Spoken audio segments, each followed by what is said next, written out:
Nung puminsan, habang pong nagpapapicture yung mga tao sa akin dito sa parokya, meron pong mag-asawa lumapit sa akin.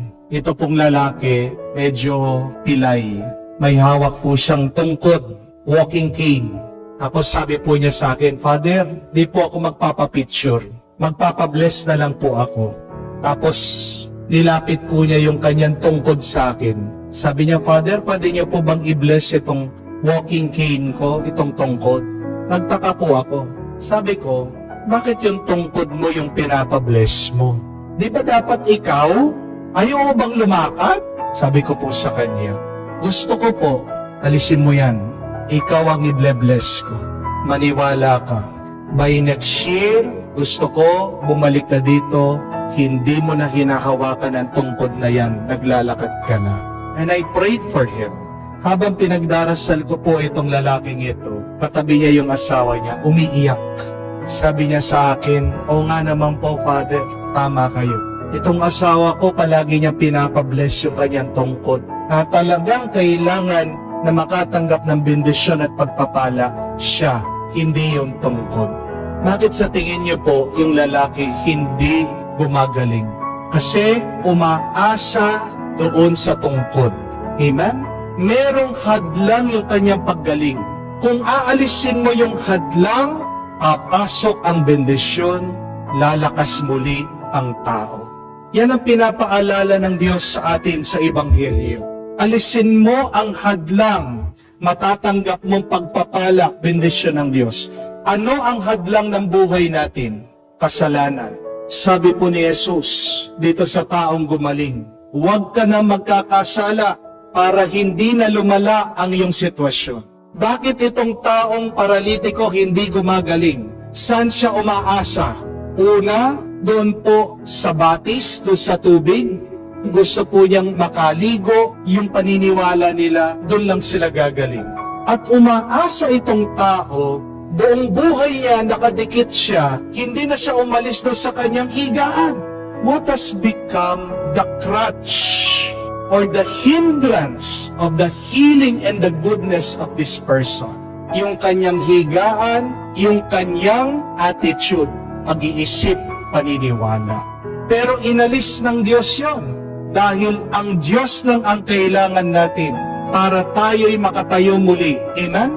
Ang Diyos lang ang kailangan natin para tayo'y lumakas muli. Amen?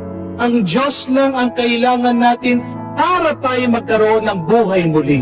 Nakikita ko po ang aking misyon bilang pari for 11 years now na nag-aalis po ako ng hadlang sa mga tao para maranasan nila ang Diyos sa kanilang buhay. For the past years, ang dami pong milagro na nangyari. Dahil po sa Diyos, dahil po sa paniniwala ng mga tao, dahil po sa panalangin. Meron pong dalawa, totoo po. Yung isa naka-wheelchair, yung isa nakatungkod, nakalakad. Nagpapasalamat po sa akin dahil sa pray over. Sabi pa nga po nung isa, Father, hindi niyo ako nakikilala. Hindi ko na po makilala. Bakit? Kasi Father, noon, di ba, naka-wheelchair ako, kaya ngayon, di mo na makilala, nakatayo na ako. Hindi po ba himalayon? Marami po nagme-message, nagpapasalamat. Naalis nila ang kanilang depression. Nalabanan nila ang kalungkutan dahil sa kanilang pakikinig sa salita ng Diyos, sa ating mga homilya, dahil nagkaroon sila muli ng inspiration. Meron din po, marami, nagpapasalamat dahil nagkaroon sila muli ng kumpiyansa sa kanilang sarili. Naniwala sila na kaya nila. Ilang ulit na po silang bumagsak sa board exam. Pero dahil lang po dumaan sa Facebook, narinig nila ang aking pangangaral, sinasabi, kaya mo yan, maniwala ka, magtiwala ka, sumubok ka muli, tumayo ka muli, gawin mo muli. Pumasa po. Bumalik dito, pumunta po dito sa parokya, nagpapasalamat. At meron din po, dahil narinig po na kung kami, nagdasal kami na manalo sa loto, sumubok din po, tumaya, nanalo din po sa loto.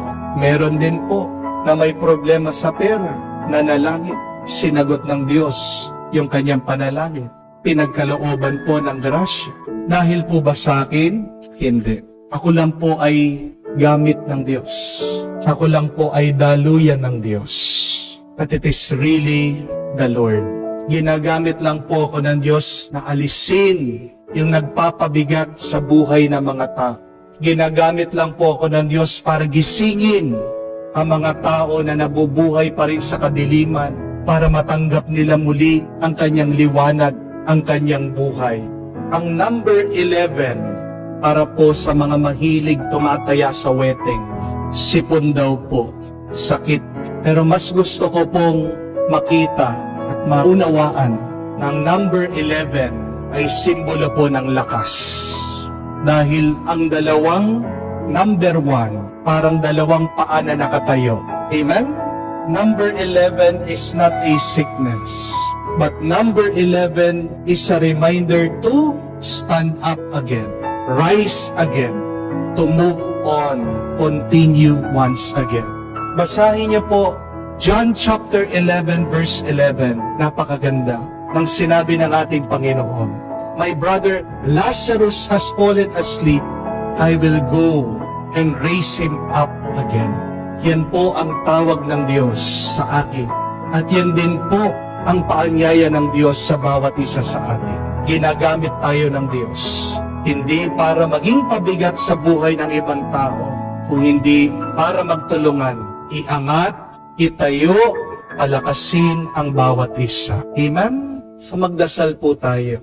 Naway wag tayong mapanghinaan ng loob. Magdasal po tayo na palagi tayong manalig sa Diyos. Magdasal po tayo na sa ating paniniwala sa Diyos ay tayo ay pagkakalooban niya ng bagong buhay, bagong lakas para magpatuloy sa ating paglalakbay dito sa mundo hanggang marating po natin ang buhay na walang hanggan.